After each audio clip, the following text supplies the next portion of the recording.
السلام عليكم ورحمة الله وبركاته. الحمد لله رب العالمين، والصلاة والسلام على أشرف الأنبياء والمرسلين نبينا محمد وعلى آله وصحبه أجمعين. أما بعد. பாந்த அல்லாஹ்வின் நல்லடியார்கள்,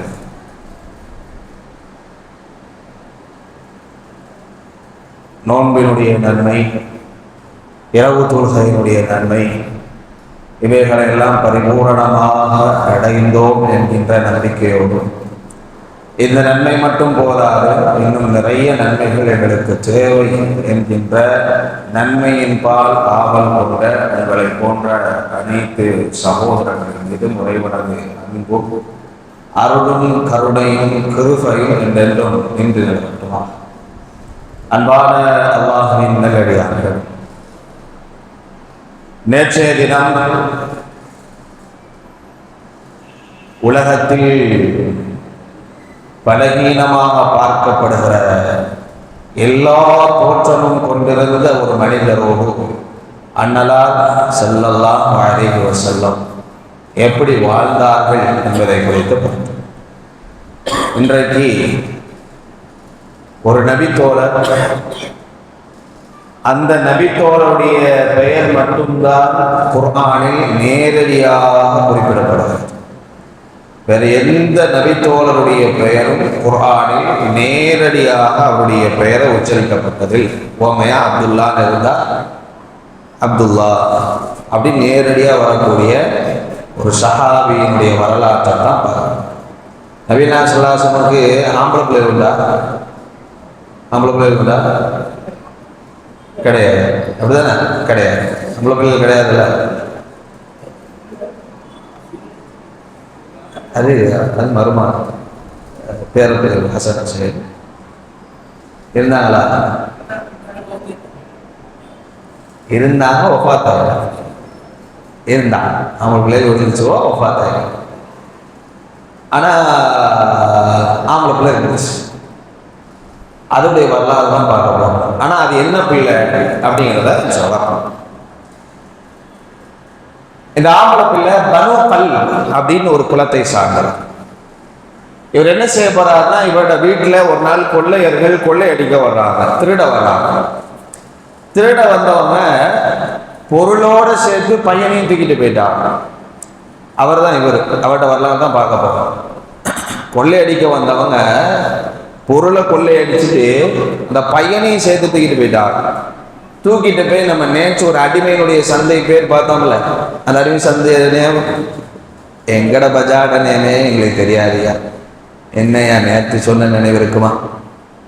சொல்லுங்க பார்ப்போம். நேற்று ஒரு அடிமையினுடைய சந்தையுடைய பேர் சொல்லியிருந்தோம்ல, சூக்குல் ஒக்கா. சூக்குல் ஒக்காதன்னு பேர், சூக்குல் ஒக்கா. அந்த சூக்குல் ஒக்காதுன்ற சந்தைக்கு கொண்டு போய் சேர்த்திக்க போறாங்க. யாரு? இந்த நஃபர், இந்த சஹாபா.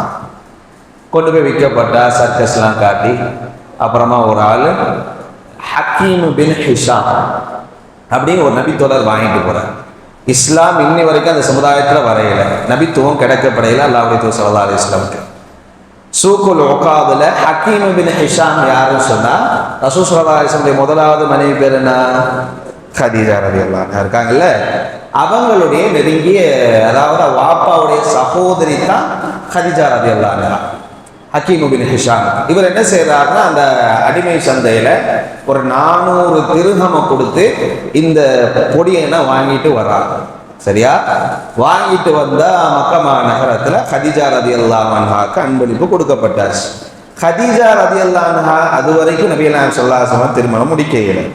நபிகள் நாயகம் ஸல்லல்லாஹு அலைஹி வஸல்லம் அவங்களை திருமணம் முடிச்ச பின்னால கதீஜா ரலியல்லாஹு அன்ஹா அந்த ஹக்கீம் பின் ஹிஷாம் கொடுத்தாரு இல்லையா ரலியல்லாஹு அன்ஹு, அந்த அடிமை சிறுவனை யாருக்கு கொடுத்துட்டாங்க? கதீஜா ரலியல்லாஹு அன்ஹா கொடுத்தாங்க. கதீஜா ரலியல்லாஹு அன்ஹா அல்லாஹ்வுடைய தூதர் ஸல்லல்லாஹு அலைஹி வஸல்லம் கொடுத்துட்டாங்க. இப்போ யார்கிட்ட வளர்றாங்க? நபிகள் நாயகம் ஸல்லல்லாஹு அலைஹி வஸல்லம் வளர்றாங்க. நபிகள் நாயகம் ஸல்லல்லாஹு அலைஹி வஸல்லம் வளர்ந்துகிட்டு இருக்க வேலையில இந்த பனு கல்பின் கோத்திரத்துன்னு சொல்லியிருந்தார்ல, அவரோட பூர்வீகம், இந்த பனு கல்பில் இருந்து என்ன செய்யறாங்கன்னா ஒரு 2 பேர் மக்கமா நகரத்துல இருக்கக்கூடிய கஅபாவை தவாப் செய்ய வராங்க. தவாப் செய்ய வரையில ஒரு பொடிய அவட வாப்பாட சாடையில, பனு கல்பு குளம் தானே, வாப்பா சாடையில ஒரு பையன் அப்படியே திரியிறாரு காபாக்குள்ள, காபா கிட்ட. அதை பார்த்த உடனே இந்த பனு கல்வி என்ன செய்யறாங்கன்னா, அந்த 2 பேர் வந்தவங்க என்ன செய்யறாங்கன்னா, இவர் யாரு, இவர் இப்ப என்னவா இருக்கிறான்னு சொல்லி ஒரு நோட்டை எடுக்கிறார். நோட்டை எடுத்தா அவர் வந்து முஹம்மத் ஸல்லல்லாஹு அலைஹி வஸல்லம், பின்னாடி தான் ஸல்லல்லாஹு அலைஹி வஸல்லம், அது வரைக்கும் நபுத்துவம் கிடைக்கப்பெறையில. அந்த பையனை பற்றி விசாரிக்கும் போது இவர் முஹம்மதுடைய அடிமை சிறுவர் அப்படின்னு சொல்லி டீட்டெயில் கிடைக்கிறது. கிடைச்ச உடனே 2 பேரும் தனி அவருடைய குலத்தாருக்கு போன பின்னாடி அவட வாப்பா, அவட வாப்பா பேரு ஹாரிசா, என்ன உம்மா பேரு சுஹ்தா, உம்மாட பேரு சுஹ்தா, பாப்பா பேரு ஹாரிசா. சரியா? இப்ப என்ன செய்யறாங்கன்னா, அவன்கிட்ட போய் சொல்றாங்க, அட வாப்பா, என்ன உங்க புள்ள காணம்னு சொல்லி அந்த கொள்ளக்காரனும் தூக்கிட்டு போனானுல, இப்ப எங்க இருக்கான்னு தெரியுங்களா?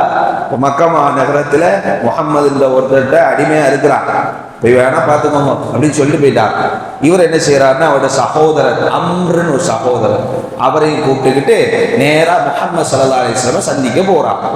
அங்க போனா நபிகள் நாயகம் ஸல்லல்லாஹு அலைஹி வஸல்லம் சந்திச்சு, முஹம்மது அவர்களே, உங்களிடத்துல ஒரு பொடியும் இருக்காங்கல்ல, அந்த பொடியும் எந்த மகனாக்கு, நான் எங்க வீட்டுல ஒரு நாள் கொள்ளை நடக்கும் போது அந்த கொள்ளையில பொருளை தூக்கிட்டு போறதுக்கு பதிலாக என் பிள்ளையும் சேர்த்து தூக்கிட்டு போயிட்டானோ, என்ன அவரை தான் இன்னைக்கு நீங்க வச்சிருக்கிறீங்க, எனவே என் பிள்ளைய எனக்கு தந்துடுங்க, அதுக்கு என்ன தொகை கேட்டாலும் அந்த தொகையை கொடுத்து என் பிள்ளைய நான் வாங்கிக்கிறேங்கிறான்.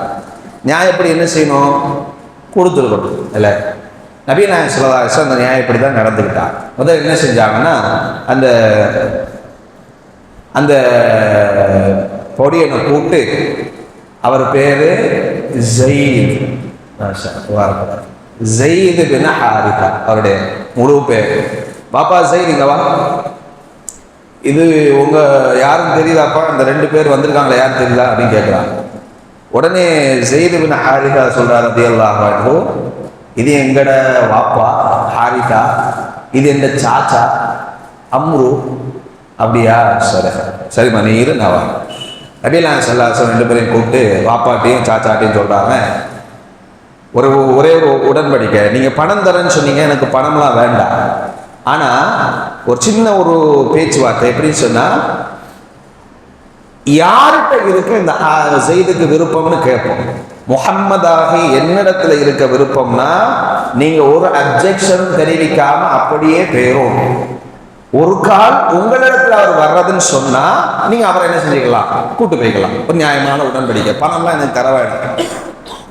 உடனே சரின்னு சொன்னார் தந்தை. சொன்ன உடனே ஸைத் அழைக்கப்பட்டு ஸைது கிட்ட வராரு. ஸைத் இங்க வாங்க, நீங்க என்னோட வாழ விரும்புறீங்களா, என்னோட இருக்க விரும்புறீங்களா, இல்லைன்னா உங்களோட அசல் தந்தையான இந்த ஹாரிஸா கூட போக விரும்புறீங்களான்னு கேட்கிறாரு. உடனே அந்த ஸைது சொன்னாரு, முஹம்மது அவர்களே, நான் குறிப்பிட்ட காலம் வரையிலும் தாய் தந்தையோடு வாழ்ந்திருந்தான், ஆனா உங்களோடும் வாழ்ந்திருக்கிறேன். ஆனா இந்த வாழ்க்கையில எனக்கு சிறந்த தாயாகவும் தந்தையாகவும் உங்களை தான் பார்க்கிறேன், வேற யாரையும் நான் பார்க்கிறேன். இந்த வாழ்க்கையில சிறந்த ஒரு முகம், சிறந்த ஒரு மனிதர் இருந்தா உங்களை தான் நான் பார்க்கிறேன். என் வாப்பா கூட நான் போக விரும்பல, உங்களோட தான் நான் இருக்க விரும்புறேங்கிறார். தந்தை, அசல் தந்தை இருக்கார் பக்கத்துல, அதை விட்டு போட்டு சொல்றது. ரசூல் ஸல்லல்லாஹு அலைஹி வஸல்லம் மடியில வந்த குழந்தை தாயிட்ட போவாதம்பா, அந்த மாதிரி வந்த பிள்ளைய வளர்த்துட்டாங்க. ஸைத் பின் ஹாரிஸா ரலியல்லாஹு அன்ஹு கொஞ்சம் வந்த உடனே சொல்றாரு, இப்படி சொன்ன உடனே வாப்பாவுக்கு சரியான கோபம். என்ன, ஒரு நம்ம வாப்பா சொன்னா எப்படி இருக்கும், நீங்க சைக்கிள் வாங்கி தரலன்னா என் வாப்பா இல்லை, அவர் தான் என் வாப்பா அப்படின்னு எனக்கு போட்டார். முதலில் அடிச்சு போல அவன்டே வாழல நீ அப்படின்றோம்ல, அதே மாதிரி அவர் கோபம் வரும்.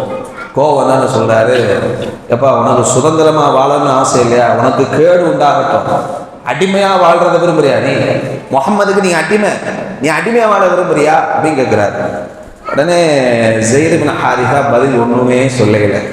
இந்த பதில கேட்ட உடனே அல்லாஹ்வுடைய தூதர் ஸல்லல்லாஹு அலைஹி வஸல்லம் ஸைத் பின் ஹாரிஸாவை கையில பிடிச்சிக்கிட்டு வாப்பா எல்லாத்தையும் கூட்டிட்டு போய் காபா கிட்ட அந்த ஹிஜ்ரே இஸ்மாயில் சொல்லி ஒரு சி வடிவில் இருக்கும், காபா பக்கத்தில் சி வடிவில் அதுக்குள்ள நின்றுக்கிட்டு மக்கமா நகரத்து வாசிகளை எல்லாம் ஏழாம் பண்ணி கூப்பிடுறாங்க, வாங்க மக்கமா நகரத்து வாசிகள் எல்லாரும் வாங்கன்னா. வந்தோடனே சொன்னாங்க, இந்த ஸைத் என்ற அடிமை சிறுவன் கிடையாது, இது எந்த புள்ள, எந்த புள்ளையா நான் இவனை எடுத்துக்கிட்டேன். இவர் வஃபாத்தானா இவரோட சொத்து எனக்கு, நான் வஃபாத்தானா எந்த சொத்து அவருக்கு. எந்த புள்ள தான் அடையாளப்படுத்திட்டான் மக்கமான தந்தை பக்கத்தில் இருக்கிறார். உடனே தந்தைக்கு சந்தோஷம். என்ன சந்தோஷம்? எந்த புள்ள ஒருத்தருக்கு அடிமையா வாழ்ந்துட்டு இருந்தான், இன்னைக்கு இந்த முஹம்மத் எல்லா மக்களுக்கு முன்னாடி எந்த மகன் ஏத்துக்கிட்டார், எந்த புள்ள இனிமேல் அடிமை இல்லை அப்படின்ற ஒரு மகிழ்ச்சியோட போயிடுறான். ஸைத் போய் யார்கிட்ட இருக்கிறாங்க, ரலியல்லாஹு அன்ஹு முஹம்மது ஸல்லல்லாஹு அலைஹி வஸல்லம் இருக்காங்க. எந்த அளவுக்கு பேர் கொடுக்கப்பட்டுச்சுன்னா ஸைத் பின் முஹம்மது என்று அடையாளப்படுத்தப்பட்டுச்சு. முஹம்மது ஸல்லல்லாஹு அலைஹி வஸல்லம் மகன் தான் இந்த ஸைத் அப்படின்னு பேர் வைக்கிற அளவுக்கு நபிகள் நாயகம் ஸல்லல்லாஹு அலைஹி வஸல்லம் அன்னுனியமா வாழ்ந்தார். இஸ்லாத்தை முதலாவது ஏற்ற நபர் யார்? பெண்கள்ல கதீஜா ரலியல்லாஹு அன்ஹா, மாஷா அல்லாஹ் பாரக்கல்லாஹு ஃபீக். ஆண்கள்ல அபூபக்கர் சித்திக் ரலியல்லாஹு அன்ஹு. சின்ன பொடியம்மார்ல அலி ரலியல்லாஹு பாரக்கல்லாஹு. அடிமை சிறுவன்ல முதலாவது இஸ்லாத்தை ஏற்றது ஸைத் பின் ஹாரிஸா ரலியல்லாஹு அன்ஹு. இது ஒவ்வொரு இனத்தின் அல்ஹம்துலில்லாஹ் ஒவ்வொரு இனத்தினுடைய முதலாவது இஸ்லாத்தை ஏற்றவங்க. ஆனா வரிசைப்படி பார்த்தா கதீஜா ரலியல்லாஹு அன்ஹா முதல்ல இஸ்லாத்தை ஏற்கிறாங்க, அலி ரலியல்லாஹு அன்ஹு இரண்டாவது இஸ்லாத்தை ஏற்கிறாங்க, மூன்றாவது நபர் ஸைத் பின் ஹாரிஸா தான் இஸ்லாத்தை ஏற்கிறாங்க, அடுத்ததா அபூபக்கர் சித்திக் ரலியல்லாஹு அன்ஹு. சரியா? அவ்வளவு சிறப்பு வாய்ந்தவர். இஸ்லாத்தை ஏற்ற பின்னால நபிகள் நாயகம் ஸல்லல்லாஹு அலைஹி வஸல்லம் எங்கெல்லாம் தஅவாக்கு போனாங்களோ அங்கெல்லாம் இந்த ஸைத் பின் ஹாரிஸாவை கூட்டு போவாங்க. இவர் பிரபல்யமான ஒரு சம்பவம் சொன்னா தபூக் இல்ல, நபிகள் நாயகம் ஸல்லல்லாஹு அலைஹி வஸல்லம் தாயிஃபுக்கு போனாங்கல்ல, தாயிஃப்ல சரியான கல்லடி வாங்கினாங்கல்ல. இந்த பிரபஞ்சத்துல கிடைக்காத எந்த சஹாபிக்கும் கிடைக்காத சிறப்பு அந்த ஒருத்த மனுஷன் தான் கிடைச்சிச்சு. எந்த சஹாபி இல்லை. அல்லாஹ்வுடைய தூதர் ஸல்லல்லாஹு அலைஹி வஸல்லம் 10 நாள் தாயிஃப்ல இருக்கிறாங்க. ஒவ்வொரு வீட்லையும் இஸ்லாத்தை பத்தி சொல்றாங்க. கடைசியா வச்சு சாத்துனாங்க கல்லை கொண்டு. நமக்கு தெரியும் இந்த கல்லுகள் எல்லாம் அல்லாஹ்வுடைய தூதர் ஸல்லல்லாஹு அலைஹி வஸல்லம் மேனில எரியப்படும் போது பாறையின் கேடயமாக நின்று தடுத்தவர் யாரு? இந்த ஸைத் பின் ஹாரிஸா. மறைச்சு மறைச்சு மறைச்சு மறைச்சு அடி வாங்குறாரு. அடி தப்பி தவறி அல்லாஹ்வுடைய தூதர் ஸல்லல்லாஹு அலைஹி வஸல்லம் மேனில விழுந்து அந்த மேனியே சிதைக்கப்படுது. நபிகள் நாயகம் ஸல்லல்லாஹு அலைஹி வஸல்லம் பொன்னான மேனியை அடி வாங்க. அப்ப தடுத்தவருடைய மேனி மண்டையில அடிக்கிறானோ, பாறாங்கள் எல்லாம் வச்சு அடிக்க அடிக்க மண்டை பேர்ந்து ரத்தமா ஓடுது. அப்பவும் முஹம்மது நபி ஸல்லல்லாஹு அலைஹி வஸல்லம் அவங்கள தடுக்கிறாங்க. இந்த வாய்ப்பு யாருக்குமே கிடைக்கல, அவர் மட்டும்தான் அங்க இருக்கார், வேற யாருக்கும் இல்லை. தடுத்து தடுத்து பார்க்கிறார். மிதமிஞ்சி என்ன வருது? கல்லு. அல்லாஹ்வுடைய தூதர் ஸல்லல்லாஹு அலைஹி வஸல்லம் வருது. இந்த கால் நரம்பு, காலுக்கு பின்னாடி ஒரு எலும்பு இருக்குல்ல, அந்த எலும்பு அல்லாஹ்வுடைய தூதர் ஸல்லல்லாஹு அலைஹி வஸல்லம் ஒட்டைக்கப்படுது. அல்லாஹ்வுடைய தூதர் ஸல்லல்லாஹு அலைஹி வஸல்லம் நடக்க ஏழையில, இந்த காருண்யத்தின் கடலால் நடக்க ஏழாத சமயத்துல அல்லாஹ்வுடைய தூதர் ஸல்லல்லாஹு அலைஹி வஸல்லம் தாங்கியா இருந்தது, ஊண்டுகோலா இருந்தது ஸைத் பின் ஹாரிஸா ரலியல்லாஹு அன்ஹு தோள்பட்டதான். இஸ்லாசம் சாஞ்சி அப்படியே வர்றாங்க. இந்த சிறப்பு யாருக்கு கிடைக்கல? எந்த சஹாபிக்கும் கிடைக்கும். இப்படியே வளர்ந்து அல்லாஹ்வுடைய தூதர் ஸல்லல்லாஹு அலைஹி வஸல்லம் வாழ்ந்த ஒரு சிறுவர். இவரோட ஸைத் பின் முஹம்மதா தான் இன்று வரைக்கும் இருக்கிறார். இவர் திருமண வாழ்க்கை எப்படி இருந்துச்சுன்னா, உம்மு ஐமன் ரலியல்லாஹு அன்ஹா கேள்விப்பட்டிருக்கீங்களா? உம்மு ஐமன் அவங்க தான் எங்களுடைய முதலாவது மனைவி. யாருடைய முதலாவது மனைவி? ஸைத் பின் ஹாரிஸா ரலியல்லாஹு அன்ஹு முதலாவது மனைவி உம்மு ஐமன். இவங்க மூலமா உஸாமத் பின் ஸைத் அப்படின்னு ஒரு மகன் பிறக்கிறார். உஸாமத் பின் ஸைத். பாப்பா பேரு ஸைத், மனைவி உம்மாட பேரு உம்மு ஐமன். ஸைத் பின் ஹாரிஸாவுடைய மகன் பேரு உஸாமத் பின் ஸைத். உஸாமான்னு வச்சுக்கிறேன். உஸாமா, ஸைத், உம்மு ஐமன். உஸாமா பின் ஸைத் நபிகள் நாயகம் ஸல்லல்லாஹு அலைஹி வஸல்லம் பேரப்புள்ளையா பார்த்தாங்க, தண்டமாவன் பேரப்புள்ள. என்ன ஆச்சுன்னா ஸைத் இப்னு ஹாரிஸா கொஞ்சம் மாநிறமான கலர். மாநிற கலர்னா மாநிறம் இல்லை, இந்த வெள்ளையோடு சேர்ந்து சிறப்பா ரோஸா இருப்பாங்கல்ல, ஒரு ரோஸா மாதிரி ஒரு கலரு, அந்த மாதிரி வெள்ளையான ஒரு கலரு, பொடி சின்னதாக தான் இருப்பா, கட்டையான ஆளு. மனைவி வெள்ளை நிறம். ஆனா பிள்ளை உசாமா கருப்பு நிறத்துல வந்துட்டார், கொஞ்சம் மாநிலத்துலயும் கொஞ்சம் டிம்மான கலர் மாதிரி வந்துட்டார். இது என்ன செஞ்சாங்கன்னா, அன்னைக்கு ஊர்ல 4 பேர் இருப்பானுல்ல, அரிசி மெல்றதுக்கு அவல் மெல்ற மாதிரி மெண்டுக்கிட்டே இருப்பான், அடுத்து அந்த பழக்கத்தை ரமதான்லயும் விட மாட்டானுல, அப்படிப்பட்ட ஒரு 4 பேர் அன்னைக்கு இருந்திருக்கிறாங்க. இருந்துகிட்டு என்ன செஞ்சாங்கன்னு சொன்னா, இது என்னப்பா கதை, அவரும் வெள்ளை இவனும் வெள்ளை, பெத்த புள்ள கருப்பா அப்படின்னு ஒரு மாதிரியா பேச ஆரம்பிச்சு. பெரியவங்களுக்கு தெரியும், ஒரு மாதிரியா பேச ஆரம்பிச்சிட்டாங்க. என்ன செய்யறாங்கன்னா, அல்லாஹ்வுடைய தூதர் ஸல்லல்லாஹு அலைஹி வஸல்லம் தன்னை பேர பிள்ளையை பார்த்து ரொம்ப கவலைப்பட்டாங்க. 4 பேர் பேச்சு மோசமா வரையில அல்லாஹ்வுடைய தூதர் ஸல்லல்லாஹு அலைஹி வஸல்லம் கவலை. அப்போ அல் முஜஸ்ஸிஸ் அல் முத்ஹல் என்று சொல்லப்படுற ஒரு மனுஷன், அவர் என்னன்னா வம்சாவளியை அறியக்கூடியவர். ஒரு ஆளை பார்த்து, ஒரு சாடையை பார்த்து, இந்த சாடை கொண்டானவர் இந்த வம்சாவளியா தான் இருப்பாரு. இந்த கையை ஒரு கையை பார்த்தோ, ஒரு உறுப்பை பார்த்தோ, காலை பார்த்தோ கண்டுபிடிச்சிருவார், இவர் யாரோட பரம்பரையா இருக்கும், இவங்க இந்த பணம் தான், இந்த பரம்பரை தான், இந்த கோத்திரத்தை சார்ந்தவராக இருக்கும், இப்படின்ற ஒரு கண்டுபிடிப்பாளராக இருந்தாரு, அறியக்கூடியவராக இருந்தார். இதை ரசூலுல்லாஹி ஸல்லல்லாஹு அலைஹி வஸல்லம் வரவேற்றாங்க. இப்போ அந்த முஜஸ்ஸிஸ் முதுகல்னு சொல்லக்கூடிய அந்த நபர் வருகிறார். ஆரம்பத்துல சஹாபாக்கள் எல்லாம் வெளியே தான் படுத்து கிடப்பாங்க, வரிசையெல்லாம் சஹாபாக்களும் படுத்திருக்கிறாங்க. ஒரே கட்டில மகனும் தந்தையும். யாரு மகன்? உசாமா, பாப்பா ஸைத் ரலியல்லாஹு அஜ்மஈன். இருவரும் 2 பேரும் ஒரே கட்டில படுத்து கிடக்குறாங்க. தலை மூடி இருக்கு, கால் தெரியும். முஜஸ்ஸிஸ் அல் முதுகல் வந்துட்டாங்கன்னு சொன்னவொடனே நபிகள் நாயகம் ஸல்லல்லாஹு அலைஹி வஸல்லம் அவங்கெல்லாம் அப்படி பார்த்துக்கிட்டே இருக்காங்க, இவர் என்ன சொல்ல போறாரு அப்படின்ற மாதிரி காத்து கொண்டு இருக்கிறார். ஏன்னா இவர்கிட்ட கருத்து தெரியும் இல்ல, இவங்க வாப்பா இல்ல, இப்படி இந்த மாதிரி ஒரு பேச்சு அடிபட்டு இருக்குது. அப்ப இவர் பாப்போம்னு சொல்லி அவர் வர்றாரு.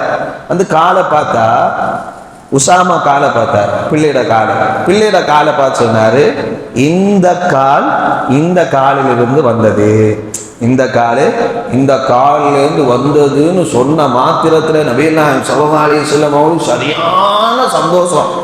ஓ மக்களே, கேட்டீங்களா இல்லையா? ஸைத் இப்னு ஹாரிஸாவுடைய மகன் தான் இந்த உஸாமா இப்னு ஸைத். உஸாமாவோட மகன் தான். ஏன்னா அந்த அளவுக்கு மோசமா பேசியிருக்கிறான். பேசினதுனால ரசூலுல்லாஹி ஸல்லல்லாஹு அலைஹி வஸல்லம் வருத்தம் அடைஞ்சிருந்தாரு. இந்த முஜஸ்ஸிஸ் அல் முதுகல் என்று சொல்லக்கூடியவர் சொன்ன மாத்திரத்திலேயே நேரம் ஓடி போற, மக்கள்கிட்டலாம் சொல்லிட்டு நேரம் ஓடி போற ஆயிஷா ரலியல்லாஹு அன்ஹா. ஐஷா கேட்டியா இல்லையா? இந்த முஜஸ்ஸிஸ் வந்தாரு, வந்து காலை பார்த்தாரு, உஸாமாவோட கால் ஸைதோட கால்ல இருந்து வந்தது தான் ரலியல்லாஹு அன்ஹு அப்படின்னு சொன்னாரு. கேட்டியா உங்களுக்கு அப்படின்ற மாதிரி ரொம்ப சந்தோஷமா அல்லாஹ்வுடைய தூதர் நபிகள் நாயகம் ஸல்லல்லாஹு அலைஹி வஸல்லம் சொல்றாங்க. ஏன்னா அந்த அளவுக்கு இந்த ஸைதையும் உஸாமா ரலியல்லாஹு அன்ஹு அவர்களையும் கடுமையாக நபிகள் நாயகம் ஸல்லல்லாஹு அலைஹி வஸல்லம் நேசிச்சாங்க. பிற்காலத்துல எல்லா மனவாள்களும் வீட்டுக்கு வீடு வாசல் படிங்கிற மாதிரி எல்லா வீட்டிலையும் பிரச்சனைகள் இருக்கும். ஸைனப் ரலியல்லாஹு அன்ஹா இவங்க நபிகள் நாயகம் ஸல்லல்லாஹு அலைஹி வஸல்லம் மாமி மகன். இந்த ஸைனப் ரலியல்லாஹு அன்ஹாவை நபிகள் நாயகம் ஸல்லல்லாஹு அலைஹி வஸல்லம் ஸைத் இப்னு ஹாரிஸா ரலியல்லாஹு அன்ஹு அவர்களுக்கு திருமணம் முடிக்க பேசுறாங்க. ஸைனப் ரலியல்லாஹு அன்ஹா அவங்கள ஸைனப் பின்த் ஜஹ்ஷ் பாப்பா.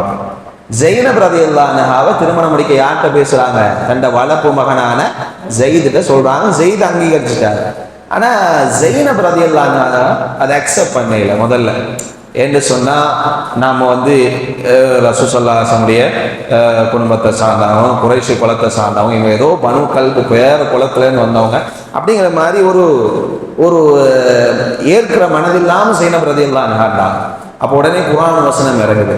33வது அத்தியாயத்தினுடைய 36வது வசனம் இறங்குது.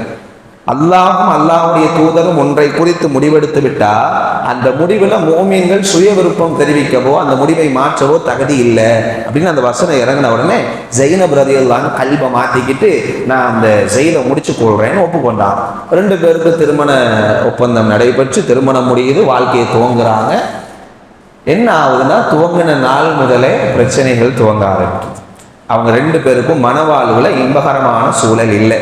ஒவ்வொரு நாளும் ஸைத் இப்னு ஹாரிஸா அல்லாஹ்வுடைய தூதர் ஸல்லல்லாஹு அலைஹி வஸல்லம் வந்து, யா ரசூலல்லாஹ், வாழ்க்கை சுகிக்கையில, ரசிக்கையில, சுவைக்கையில எல்லாம் ஒரு மாதிரியா இருக்குன்னு அடிக்கடி சொல்லுவாங்க. அப்படின்னு ஸல்லல்லாஹு அலைஹி வஸல்லம் அவங்களும் சொல்லுவாங்க, இப்படி இருக்கக்கூடாது, இணைஞ்சு இருங்க, முடிஞ்ச அளவு வாழுங்க அப்படின்ற மாதிரி சொல்றாங்க. ஆனா ஒரு கட்டத்தில் என்ன செய்யறாருன்னா, தலா கூட்டே ஆகணும் யா ரசூலல்லாஹ் அப்படின்னு வந்துடுறாரு. இது என்ன ஆகுதுன்னா பெரு சர்ச்சை கிளம்பு. நபிகள் நாயகம் ஸல்லல்லாஹு அலைஹி வஸல்லம் நினைக்கிறாங்கன்னா, இந்த ஸைனப் ரலியல்லாஹு அன்ஹாவை திருமணம் முடித்துக் கொள்றதுக்கு ஆசைப்படுறாங்க. இவங்க உம்மஹாத்துல் முஃமினீன் பின்னால, சரியா? ஸைனப் ரலியல்லாஹு அன்ஹாவை திருமணம் முடிக்க நபிகள் நாயகம் ஸல்லல்லாஹு அலைஹி வஸல்லம் விருப்பம் கொள்றாங்க. எப்படி இருக்கும் அன்றைய காலத்துல? இன்னைக்கு இப்போ ஒரு நம்மட மகன் எந்த மகன் மரணிச்ச பின்னாடி எந்த மகனுடைய மனைவி விதவை அல்லது எந்த மகன் தலாக்க விட்டுட்டான், அது இதா காலம் முடிஞ்சிட்டு அந்த பிள்ளையை நான் முடிச்சுக்கலாம்னா முடிக்கக்கூடாது, எந்த மகன் முடிக்க கூடாது. அதே மாதிரி வளர்ப்பு மகனையும் அந்த அளவுக்கு தான் பார்த்துருந்தாங்க அந்த சமூகம். வளர்ப்பு மகன் தானே, எல்லா சமூகமும் வளர்ப்பு மகனை அவருடைய மகனா பார்த்து மோசமான ஒன்று மாதிரி பார்த்தாங்க. இப்படி பேசிடுவாங்களோ, அந்த ஊருக்கு 4 பேர் பேசிடுவானுங்களோ அப்படின்னு பயந்து நபிகள் நாயகம் ஸல்லல்லாஹு அலைஹி வஸல்லம் திருமணம் முடிக்காமலே இருந்தாங்க. அல்லாஹ் குர்ஆன் வசனத்தை இறக்குறான். 33வது அத்தியாயம் 37வது வசனம், 36 வசனம் ஸைனப் ரலியல்லாஹு அன்ஹா, 37 அடுத்த வசனம் அல்லாஹ்வுடைய தூதர் ஸல்லல்லாஹு அலைஹி வஸல்லம் இறக்கப்படுது. நபியே, அவருடைய மனைவியை திருமணம் முடித்து தலாக்கு விட வேண்டும் என்று விரும்புகிறார். தலாக்கு விட்டு விட்டால் அந்த பிள்ளையை ஸைத், அந்த 33வது அத்தியாயத்துடைய 37ல தான் ஸைத் என்ற பேரு வருது. அவரோட பேர் ஸைத் அப்படிங்கிறது 33ல 37வது வசனத்துல வருது. அந்த ஸைத் அந்த மனைவியை விடுவிச்ச பின்னாடி இதான் முடிஞ்ச பிறகு நீங்க தான் முடிக்கணும், உங்களுக்கு நாம அந்த ஸைனப் ரலியல்லாஹு அன்ஹாவை திருமணம் முடித்து வைத்தோம் அப்படின்னு அல்லாஹ் பேசுறான். ஊருக்கு பயப்படாதீங்க, நீங்க பயப்படணும்னா அல்லாஹ்வுக்கு மட்டும்தான் பயப்படணும்னு அந்த வசனம் சொல்லுது.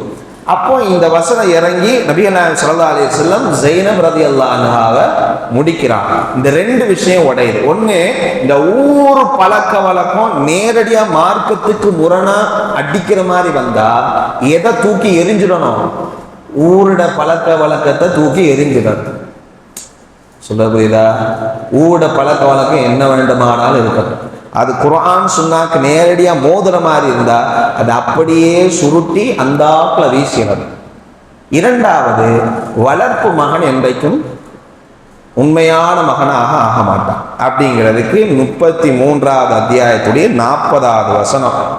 ஏன்னா, மா கான அபா அஹதின் மின் ரிஜாலிக்கும், உங்களுடைய எந்த ஆடவர்களுக்கும் அந்த நபி பாப்பாவாக கிடையாது. அவர் முஹம்மது ரசூலுல்லாஹ், அவர் தூதர் தான். உங்களுடைய யார் ஆம்பளை பிள்ளைகளுக்கும் அவர் தகப்பன் கிடையாது. எப்படி இருக்கும்? இவ்வளவு நாள் வாப்பா வாப்பா வாப்பா வாப்பான்னு வந்துகிட்டு இருந்த ஸைத் பின் ஹாரிஸா, நீ அந்த அல்லாஹ்வுடைய தூதர் ஸல்லல்லாஹு அலைஹி வஸல்லம் பின்னாடி பேர் வராது, ஸைத் பின் முஹம்மதா இருந்துச்சு, மாத்தியாச்சு ஸைத் பின் ஹாரிஸா. இந்த வசனம் வந்த பின்னாடி தான் பல சஹாபாக்கள் தங்களோட வளர்ப்பு தந்தையினுடைய பேரை தன்னோட வாப்பா பேரா வச்சிருந்தவங்க எல்லாம் மாத்திட்டாங்க. வளர்ப்பு தந்தையவே பேரா வச்சிருந்தாங்க, வாப்பட பேரா. பின்னாடி உள்ளது இப்போ உதாரணம் ஸைத் பின் ஹாரிஸா, ஸைத் பின் முஹம்மத், இந்த மாதிரி மாத்தி மாத்தி நிறைய சஹாபாக்கள் வச்சிருந்தாங்க. எல்லாமே என்ன செஞ்சுட்டாங்க? திருத்திக்கிட்டாங்க இந்த வசனம் இறங்கின பின்னாடி. அதே மாதிரி இன்னொரு விஷயம், முக்கியமான விஷயம் சொல்லணும், நம்மளோட வாப்பா இல்லாத ஒருத்தரை வாப்பான்னு கூப்பிடக்கூடாது.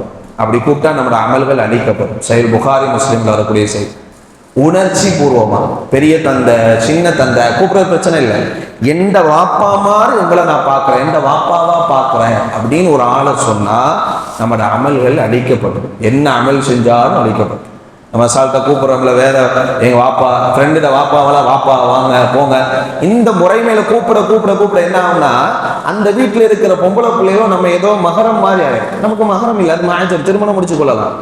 இது நாளை இடங்கள் அப்படியே பேசி பேசி பழகுனா அது உள்ள இது இந்த காக்கா மாதிரி எந்த தம்பி மாதிரி வந்துருங்க. அப்படி செய்யக்கூடாது. வாப்பா யாரும் நம்மளோட பெற்றெடுத்தாலும் அவன் மட்டும்தான் வாப்பா.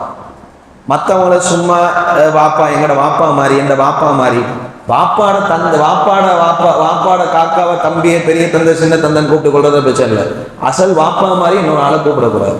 சரியா? இப்ப என்ன நடக்குதுன்னா, இஸ்லாத்துல ஒரு பெரிய போர் ஒன்று நடக்குது. முஅத்தா அப்படின்னு ஒரு போர், ஹிஜ்ரி 8ஆம் ஆண்டு நடந்த போர். இந்த போரை பொறுத்தவரை பைசாந்திய பெரிய ஒரு போர் படையோடு நடந்த முதலாவது போர். நபிகள் நாயகம் ஸல்லல்லாஹு அலைஹி வஸல்லம் அவங்க சிரியா நாட்டில் இருக்கிற ஒரு ஆட்சியாளருக்கு, ரோம பாரசீகத்தின் மூலமாக ஆட்சியாளர் நியமிக்கப்பட்ட ஒரு ஆட்சியாளருக்கு கடிதம் அனுப்புறாங்க. என்ன கடிதம்? வீட்டுக்கு சாப்பிடுவாங்க ஹஜியார் அப்படி சொல்லியா? இல்லை. ஏன் எதுக்கு கடிதம்? இஸ்லாத்தை குறித்தான கடிதம். கொண்டு போனவனை கலாஸ் பண்ணிட்டாங்க. யாரு? அந்த ஆளுநர். கொண்டு போன ஒரு நபித்தோழரை கொன்னுட்டாங்க. கொன்ன உடனே நபிகள் நாயகம் ஸல்லல்லாஹு அலைஹி வஸல்லம் மதீனா நகரத்திலிருந்து ஒரு படையை ஏற்பாடு செய்யறாங்க.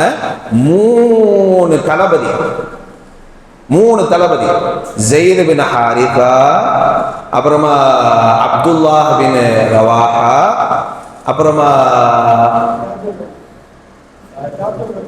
இல்ல ஜாஃபர் பின் அபி தாலிப். பாரக்கல்லாஹு. தப்பிக்க இயலாத மாட்டலாம். கரெக்டாக வச்சிருக்கீங்க பாயிண்ட்ல. ஜாஃபர் பின் அபி தாலிப் முதல்ல ஸெய்த் பின் ஹாரிஸா தான். நபிகள் நாயகம் ஸல்லல்லாஹு அலைஹி வஸல்லம் சொன்னாங்க, நமக்கு உசுர் இருக்குமான்னு பாருங்களேன். ஒரு போர் நடக்க போது, இந்த போரில் நீ இப்படிலாம் கொல்லப்படுவ, நீ செத்து போயிருவ அப்படின்னு சொன்னா எப்படி இருக்கும்? டாக்டர் வராது, உனக்கு இப்போ கேன்சருடைய சுச்சுவேஷன் 4th ஸ்டேஜில் இருக்கு, ஒரு மாதம் தான் உன்னோட வேலிடிட்டி, அதுக்குள்ளே முடிஞ்சு போயிடுவா அப்படின்னு சொல்லி உன்னோட வாழ்க்கையை இப்போ அனுபவிச்சுக்கோ அப்படின்னு சொல்லி டாக்டர் வீட்டுக்கு அனுப்புனா வைங்க, ஏன் ஒரு வாரத்திலே போயிடுவான். ஒரு மாதம்லாம் ஏன், ஒரு வாரத்தை வீட்டுக்கு போனவொடனே சாப்பாடு இறங்காது, தண்ணி இறங்காது, தூக்கம் வராது. இப்படி ஐயோ ஒரு மாதத்தில் போயிடுவானேன்னு நப்ஸ் அடிச்சு ஒரு வாரமே 2 நாளில் கூட போயிடுவான். ஆனால் இப்படி நம்மட ஈமான் கொல்லப்படுவோம் சொன்ன பின்னாடியும் ஸெய்த் பின் ஹாரிஸா முதலாவது படையை வழி நடத்திக்கிட்டு போறார். தன்னை ஈரோக்கோலை மாதிரி பார்த்தவர் ஸெய்த் பின் ஹாரிஸா. 3000 பேர் தான் படையில. இஸ்லாமியுடைய படையில எத்தனை பேருங்க? 3000. எதிரி படையை கேட்டால் தலை சுத்திடும். 3000 பேர் இங்கேருந்து கிளம்புறாங்க. ஸெய்த் பின் ஹாரிஸா, அதே மாதிரி ஜாஃபர் பின் அபி தாலிப், அப்துல்லாஹ் பின் ரவாஹா ரலியல்லாஹு அன்ஹு, 3000 பேர். ஆனா இந்த படைக்குள்ள ஒரு சிறந்த வீரர் இருந்தார். அந்த வீரர் யாரும் பின்னாடி பார்ப்போம். ஒரு சிறந்த வீரர். அப்போ போற வழி நடத்திக்கிட்டு போறாங்க. எங்க? சிரியாவில் முஅத்தா அப்படின்ற பகுதிக்கு போறாங்க. போன உடனே அந்த ஆளுநர் பார்க்குறாங்க, என்னடா 3000 பேரா, வாங்கடா. பயிற்சி அளிக்கப்பட்ட பெரும் படை. கிட்டத்தட்ட 2 லட்சம் பேர். இங்க எத்தனைங்க? 3000 பேர். அங்க வர்றது எத்தனை? 2 லட்சம். அதுவும் யாரு? World trained peoples. எல்லாம் போருக்காக, பேட்டிலுக்காக தயாரிக்கப்பட்ட ரோமானிய வீரர்கள். 2 லட்சம் பேர். இங்க 3000 பேர். அது வரைக்கும் இந்த பெரியவங்களாம் எப்படி பார்த்துருந்தாங்க? இந்த ரோம பாரசீக பைசாந்திய மன்னர்களை எப்படி பார்த்துருந்தாங்கன்னா, ஏதோ சின்ன படை 300, 1000, 2000, 3000 இப்படி சண்டை பிடிச்சு கொள்றவனும் ஒரு கிராமத்து சண்டையா தான் பார்த்தாங்க. ஆனா இன்னைக்கு அந்த 3000 பேர் எங்க வந்துட்டாங்க? இவ்வளவு பெரிய நகரத்துக்குள்ள சண்டைக்கு வந்திருக்காங்க. அவங்க அப்பதான் பாக்குறாங்க, இவ்வளவு இந்த 3000 பேர் வர்றாங்க, இங்க 2 லட்சம் பேர் என்ன ஆகுறது? ஸ்டார்ட் பண்ணி கொஞ்ச நேரத்திலேயே ஸெய்த் பின் ஹாரிஸா ரலியல்லாஹு அன்ஹு கொல்லப்படுறாங்க. நபிகள் நாயகம் ஸல்லல்லாஹு அலைஹி வஸல்லம் லைவ் டெலிகாஸ்ட் பண்றாங்க. மதீனா நகரத்தில் உட்கார்ந்து கிட்டத்தட்ட பல மைல் தூரத்தில் உள்ள காட்சியை நபிகள் நாயகம் ஸல்லல்லாஹு அலைஹி வஸல்லம் டைரக்ட் வஹி மூலமா லைவ் டெலிகாஸ்ட் முதல்ல ஆரம்பிச்சாங்க. போர் நடந்து கொண்டு இருக்குது. ஸெய்த் பின் ஹாரிஸா கையில கொடி இருக்குது. ஸெய்த் பின் ஹாரிஸா போரை வழி நடத்தி கொண்டே இருக்கிறார். கொல்லப்பட்டார். நபிகள் நாயகம் ஸல்லல்லாஹு அலைஹி வஸல்லம் அப்படியே அழுது கொண்டே இருக்கிறாங்க. ஸெய்த் பின் ஹாரிஸா மரணம் அடைந்து விட்டார்.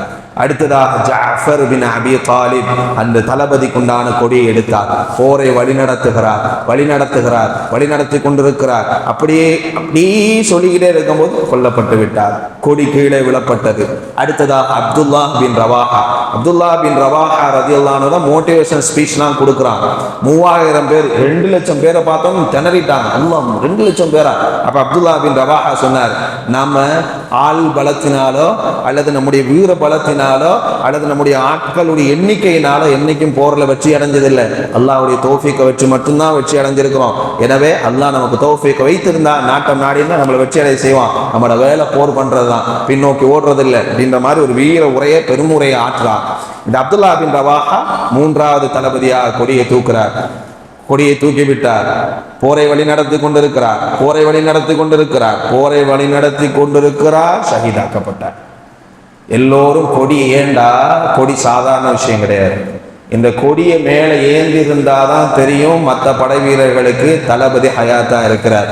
போர் வழி நடத்துறதுக்கு தளபதி ஹயாத்தா இருக்கான்னு அப்பந்தான் வீரம் வரும். தளபதிகள் மாண்டு விட்டாங்கன்னா போர்ல வீரர்கள் வந்து எவ்வளவோ தடகாத்திரமா இருந்தாலும் செதறிடுவாங்க, கால் நடுத்து வந்துடும், பதஷ்டம் உண்டாயிரும். எப்படி கோஆர்டினேட் பண்ணணுங்கிறது தெரியாது. அவங்க ஒரு கோஆர்டினேஷன்ல வழி நடத்தியிருப்பாங்க, இது எப்படி வரும் எந்த பக்கத்துல படம் வருங்கிறது தான் தெரியாது.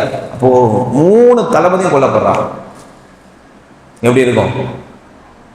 அப்ப என்ன செய்யப்படுறதுன்னா, ஒரு சஹாபி ஓடி வந்தார், கொடியை தேடினார். அந்த தளபதியினுடைய கொடியை பிடித்தவர்கள் ஒரு கையை பிடிச்சா ஒரு கை வெட்டப்பட்டுச்சு.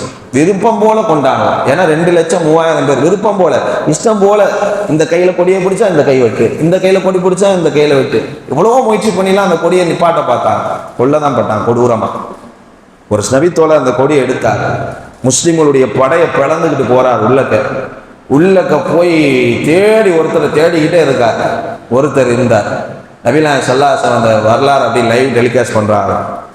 நபிநாயகம் ஸல்லல்லாஹு அலைஹி வஸல்லம் சொன்னாங்க, ஸைஃபும் மின் சுயூஃபில்லாஹ், ஸைஃபும் மின் சுயூஃபில்லாஹ், அல்லாஹ்வுடைய வாள்களில் ஒரு வாள் கொடியை தாங்கியது அப்படின்னா நபிநாயகம் ஸல்லல்லாஹு அலைஹி வஸல்லம். அந்த நபித்தோழருக்கு முதலாவது போர் மாத்தாதான். அவர் பார்க்காத போர்க்களங்கள் இல்லை. முதலாவது பார்க்கிற முதல் போர். அவர் கையில கொடியை கொடுக்க உடனே அந்த நபித்தோழர் பார்த்து சொன்னாங்க, அந்த சஹாபி, தோழரே, எனக்கு முன்னால் நீங்கள் இஸ்லாத்தை ஏற்றவர், எனக்கு முன்னால் நீங்கள் ஹிஜ்ரத் செய்தவர், எனக்கு முன்னால் அல்லாஹ்வுடைய தூதரால் பாவம் மன்னிக்கப்பட்டவர் என்று சொல்லப்பட்டவர் நீங்க தான் இந்த போரை வழி நடத்தணும்னு பெருந்தன்மையோடு சொன்னார். அந்த சஹாபி சொன்னார், காலிதே, இந்த போரை வழி நடத்துவதற்கு எங்களில் யாருக்கும் இப்போது தகுதி இல்லை உங்களை தவிர. நீங்கள் தான் கொடியை ஏந்தி ஆக வேண்டும் என்ற உடனே கொடியை வாங்குறார். டோட்டல் பேட்டர்னை மாத்திர. அப்படியே 3000 பேர்ல பலர் சிதைக்கப்பட்டுட்டாங்க. 2 லட்சம் அணை அப்படியே கடல் அணை போல வந்து அணைக்குது. அப்படியே அந்த கூட்டத்தை அணைக்கிற மாதிரி அப்படியே அணைக்குது. இதுல தப்பிச்சு வர்றதே பெருசு. ஹாலித் பின் வலீத் ரலியல்லாஹு அன்ஹு அவங்க ஹேண்ட் ஓவர் பண்ண பின்னாடி அந்த பேட்டலுடைய பேட்டர்னையே மாத்தினாங்க. அப்படி கொஞ்சம் கொஞ்சமா பேட்டல் முன்னாடி போறதும் பின்னாடி வர்றதும், முன்னாடி போறதும், பெரிய படம் இருக்கிற மாதிரி காட்டுறதும், அப்படி கொஞ்சம் கொஞ்சமா கலட்டி கொண்டு போய் அல்லாஹ்வுடைய தூதர் ஸல்லல்லாஹு அலைஹி வஸல்லம் பத்திரமா ஒப்படைத்தார். யார் தான்? ஹாலித் பின் வலீத் ரலியல்லாஹு அன்ஹு. மிக தந்திரமாக அந்த போரை கையாண்டதினால் அல்லாஹ்வுடைய தூதர் ஸல்லல்லாஹு அலைஹி வஸல்லம் பாராட்டப்பட்டார்கள். இதுல ஸைத் பின் ஹாரிஸா ரலியல்லாஹு அன்ஹு அவர்கள் தான் கதாநாயகன் இந்த வரலாற்று. சரியா? ஏன்னா இந்த சிச்சுவேஷன் வந்தோன்னா அவருக்கு கதாநாயகர் அவர் இல்லை, ஸைத் பின் ஹாரிஸா. ஸைத் பின் ஹாரிஸாவுக்கு நிறைய சிறப்புகள் இருக்கு. ஏன்னா ஸைத் பின் ஹாரிஸா ரலியல்லாஹு அன்ஹு சொன்னாங்க, ஆயிஷா ரலியல்லாஹு அன்ஹா, இவர் வந்து ஹயாத்தா இருந்திருந்தார்னா இவருக்கு ஆட்சியில் அல்லாஹ்வுடைய தூதர் ஸல்லல்லாஹு அலைஹி வஸல்லம் பின்னாடி வந்த கலீஃபாக்கள்ல ஆட்சியில் இவருக்கு ஒரு பங்கு கிடைச்சிருக்கு. ஆனால் ஷஹீதாக்கப்பட்டார். உஸாமத் பின் ஸைத் ரலியல்லாஹு அன்ஹு அவர்களை அல்லாஹ்வுடைய தூதர் ஸல்லல்லாஹு அலைஹி வஸல்லம் ரொம்ப நேசிச்சார். அதுக்குண்டான நிறைய குறிப்புகள் இருக்கு, நேரம் போதாது. எனவே அன்பானவர்களே, ஸைத் பின் ஹாரிஸா ரலியல்லாஹு அன்ஹுடைய முடிவு நேரம்.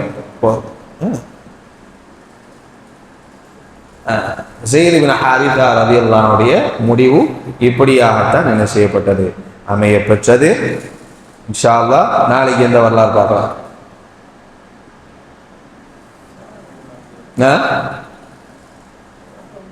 காலித் பின் வலீத் பார்க்கலாமா? காலித் பின் வலீத் ரலியல்லாஹு அன்ஹுடைய சுருக்கமான வரலாறு நாளைக்கு இன்ஷா அல்லாஹ் பார்ப்போம். ஸைத் பின் ஹாரிஸா ரலியல்லாஹு அன்ஹுடைய வரலாறு, அவருடைய வாழ்க்கை இப்படி துவங்கி இப்படி முடிந்தது. சரியா? இப்படியான உயர்ந்த நபித்தோழர்களோடும் அந்த நபித்தோழரை உருவாக்கி அல்லாஹ்வுடைய தூதரோடு நாளை மறுமையில உரையாடுகிற தருணத்தை எனக்கும் என் குடும்பத்துக்கும் உங்களுக்கும் உங்கள் குடும்பத்தாருக்கும் அல்லாஹ் நல்குவானாக. அஸ்ஸலாமு அலைக்கும் வரஹ்மத்துல்லாஹி வபரகாத்துஹு.